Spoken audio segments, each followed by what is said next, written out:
Hey guys, welcome to Ash Echoes. So we're exploring Skylar's build, and Skylar is going to be your specialist in controlling mobs in a specific area. She can really control mobs really 360 degrees in your area within that terminal. So without further ado, let's take a look at her skills. So starting off with her basic attack. So this is an AoE. After a brief delay, deals lightning damage equal to 270 final attack to all enemy units within a 150 range. So the theme with her continues because even her basic attack is an AoE. Casting the skill activates bedtime story for 10 seconds while the effect lasts. Basic attack deals lightning damage equal to 350 final attack to all enemy units within 200 unit range from the target. So Radiant Stars are considered summoned, so definitely she can benefit from traces which have summons. Targets affected by Radiant Stars damage have their lightning resistance reduced to 30% and water resistance reduced to 10%. So that is why she is going to be perfect for an Electrocution team. After her build, we're going to go over the rest of the details for that Electrocution team. And this one also triggering the effect again refreshes the duration. So this one unlocks at seed level 1, and there are additions which we'll be going to go over once we go to her seed skill. First active skill is going to be Chippy Storm. So it generates Chirpy Storm that lasts for 8 seconds at the target location, intercepting all projectile in range. Chirpy Storm pulls enemy units within 500 range to the center with displacement strength every second, dealing lightning damage equal to 410 to 440 final attack. So this one is what really controls units and pulls them together where she wants them to go. Obviously, this skill is going to have a limited count, so you will still have to have other units that can displace other units and displace other enemies in that battlefield that you're in. Next up is going to be a Starry Blast, which is an auto skill. Throws 4 pieces of fireworks near the enemy, generating a Radiant Star. Fireworks deals lightning damage equal to 656 or 704 final attack to all enemy units within 200 unit range upon hitting the ground.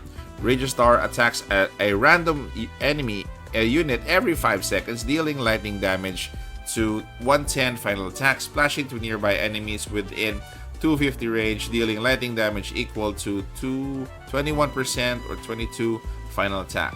So there can be up to 3 Radiant Stars at any given time. At the start of the combat, gains auto skill charge by 80%. And the next one is going to be her seed.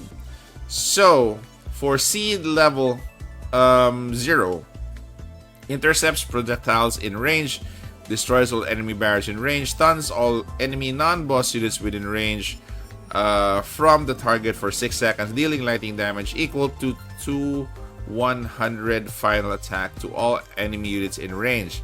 When the skill ends, activates 1 Radiant Star on the battlefield for 20 seconds, reducing the damage cooldown or CD of Radiant Stars by 50%. Tactician trait at the start of the combat gains 50% seed charge. It is recommended if you do have enough, try to go to S1 or Seed 1. Any enemy units affected by Radiant Stars damage have their lightning resistance reduced by an additional.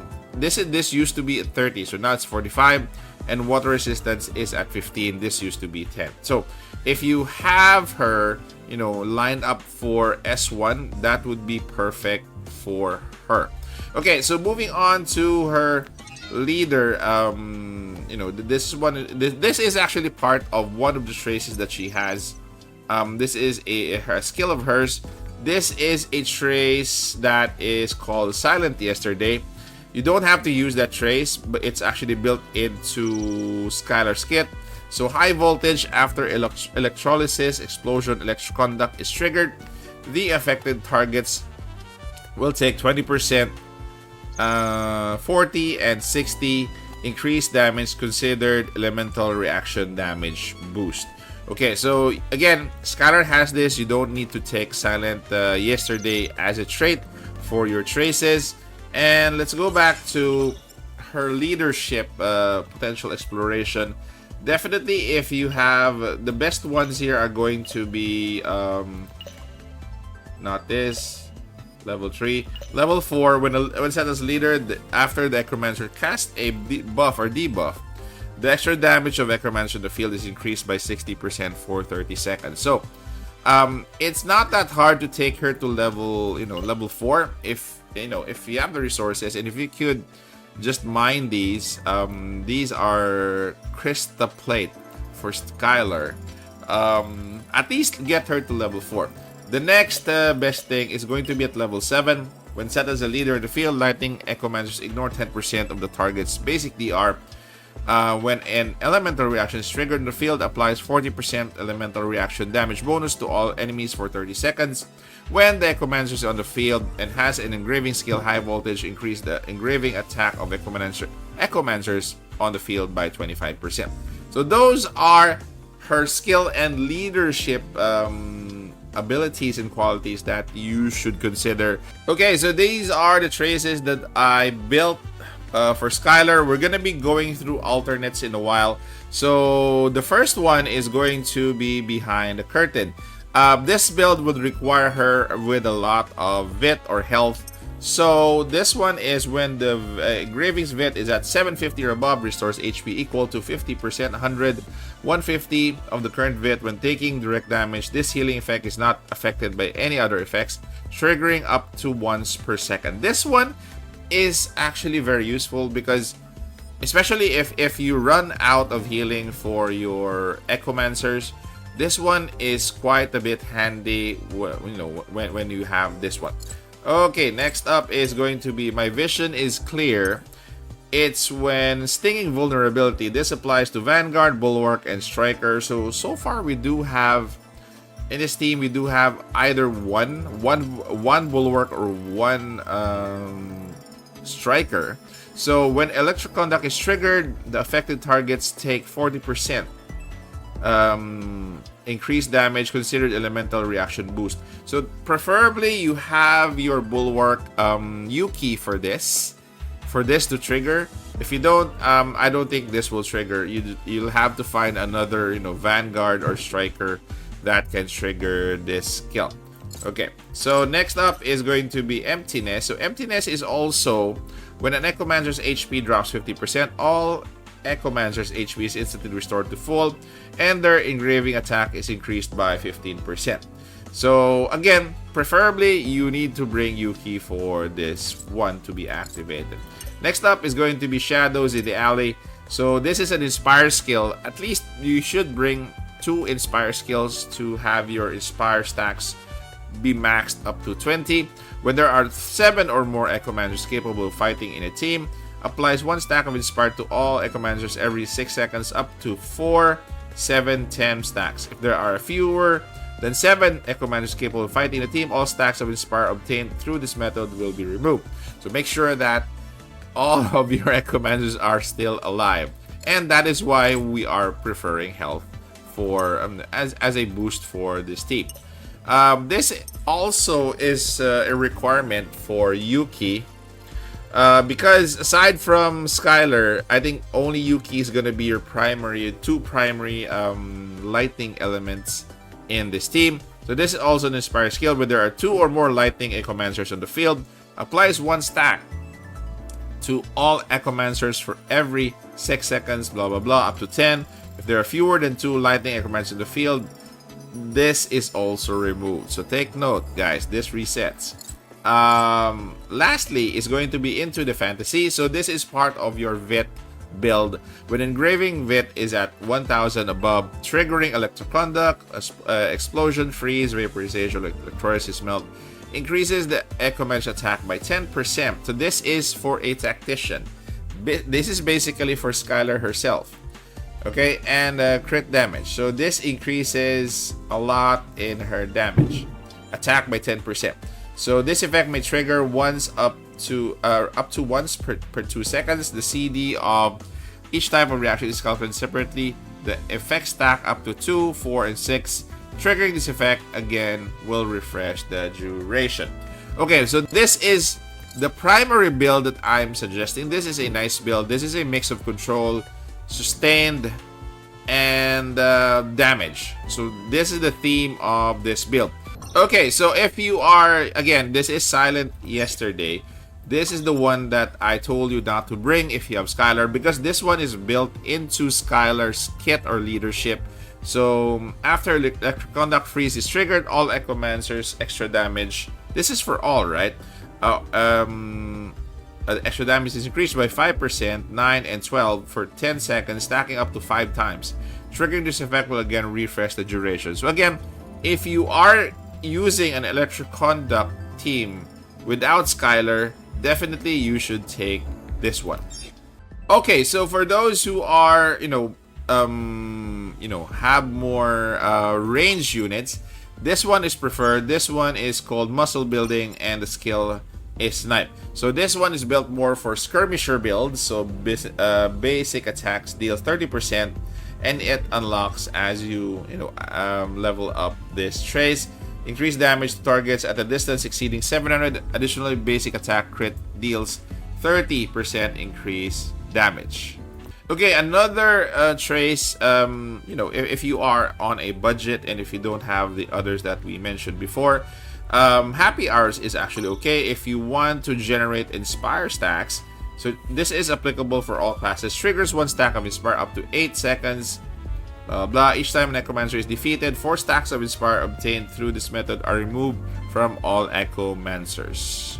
Next is going to be Beneath the Deception.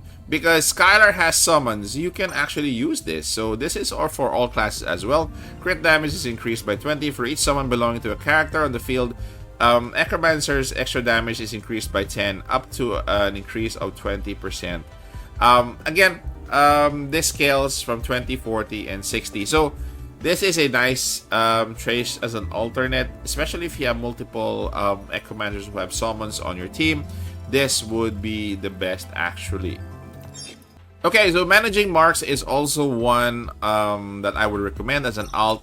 Tempered, this is also aligned with Vit. So when engraving, Vit is at 1000, gains attack equal to 8% at level 1, level 2 16, level 3 24 of current Vit. Each time Necromancer takes direct damage, this effect is increased by 1, stacking up to 100 times. This effect lasts for the entire battle, which is nice as well. And last up, we do have Karma, Painful Counter. This also applies to all classes. Taking direct damage will increase the subsequent damage by all enemy units on the field. This really is painful. This is really Karma. So this is also a nice alternative if you don't have the previous traces that I mentioned or that I have equipped already for my Skylar. So moving on to the build. Okay, so if you're wondering why I don't have Yuki here, usually the select aiding Necromancer, usually not Necromancer, Echomancer, has a Yuki. So I get Yuki there. I just transfer him right before the battle begins. I set my team up. So with that said, with that addressed, why Yuki is not here? Yuki is from the select aiding Necromancer. Just wanna explain all the things here. So I'm using the exact same trace that we discussed earlier. The first on this list would be Skylar, obviously Yuki, because both of them will be the engine to your Electrocution team, because most of the traces from this build is actually triggering from either having a Bulwark or either having 2 Lightning Echomancers on the field. And also, if you want to create a water effect, ideally you would go with Sambeka. If you want more water, heavy water, obviously you have to bring Furry Infernae for this build. And for healing, definitely I would recommend Long King to start. You don't really need a backup healer, because there was one Trace who has healing that can help you as well. So it's actually sufficient to have Long King alone as your healer. Optional would be Frida if you don't have Long King, obviously. For your subs, Scarlet here is just for if you encounter bosses that are hard to kill because you don't have a burst damage Echo Mancer. Scarlet is definitely going to be your answer. We also have Lydia here. If you need more range, definitely you could swap in Lydia. And a what do you call this? A option as well is going to be Hassel. Luke is also going to be an option here because Luke has some summons which you can, pair with Skylar and put on the trace that I mentioned for summons. And lastly, Begonia is actually just here to provide more offense in the front line, just in case you won't be needing Yuki or Yuki gets Dedo. Begonia can really swap in for him. Plus, she provides an additional layer of freeze on the side. That's on the side. But Electrocution is actually going to be the theme of this team. Okay, so we are here with Synced Return. Let us start this off. I already cleared this, but this is a best example because the enemy comes in waves. I'll be using the same team that I mentioned here. I should have Yuki here. We have a Yuki level 6, which is nice. So let's save that and start the battle. Okay, so your Electrocution team will really benefit from... they will really benefit from a lot of waves coming in.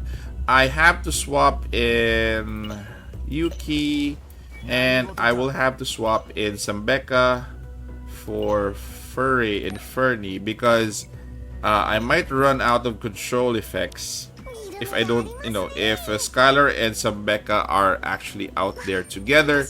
This one I think is going to be perfect, so let's start this out. So Furry Inferni will be, I think, the best starter for this stage because normally this stage is it's a normal stage, it's not dry, it's not wet, so water will definitely stay in the middle as long as there is no fire applied to this stage.